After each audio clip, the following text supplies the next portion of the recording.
नमस्कार, आप देख रहे हैं साधा न्यूज और मैं हूं आपके साथ दीप्ति। आइए रुक करते हैं बड़ी खबर की ओर। बड़ी खबर आपको वाराणसी से बता रहे हैं, जहां वाराणसी में 3 से 5 अप्रैल तक होगा सम्राट विक्रमादित्य महानाट्य का भव्य मंचन। मध्य प्रदेश के कलाकार प्रस्तुत करेंगे भव्य महानाट्य का मंचन।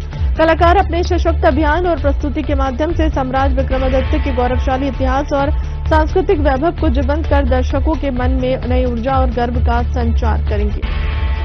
वाराणसी यूपी से खबर है, जब वाराणसी में 3 से 5 अप्रैल तक होगा सम्राट विक्रमादित्य महानाट्य का भव्य मंचन। मध्य प्रदेश के कलाकार प्रस्तुत करेंगे भव्य महानाट्य का मंचन। कलाकार अपने सशक्त अभियान और प्रस्तुति के माध्यम से सम्राट विक्रमादित्य के गौरवशाली इतिहास और सांस्कृतिक वैभव को जीवंत कर दर्शकों के मन में नई ऊर्जा और गर्व का संचार करेंगे।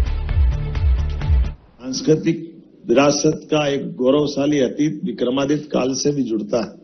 विक्रमादित्य के काल में देश भर में शकों को परास्त करके सुशासन की उत्कृष्ट मिसाल सांस्कृतिक रूप से 2000 साल पहले विक्रम संवत के प्रवर्तक के माध्यम से प्रारंभ हुई।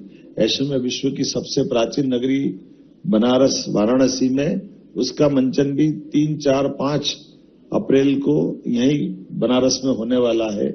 उम्मीद करेंगे विक्रमादित्य के उस गौरवशाली अतीत को हमारे मध्य प्रदेश के कलाकार मंच के माध्यम से हाथी, घोड़े, ऊंट, पालकी और अद्भुत तरीके से घोड़े दौड़ते हुए सामने आएंगे, हाथी से सवारी आएगी, मंच अपने आप बदलेगा।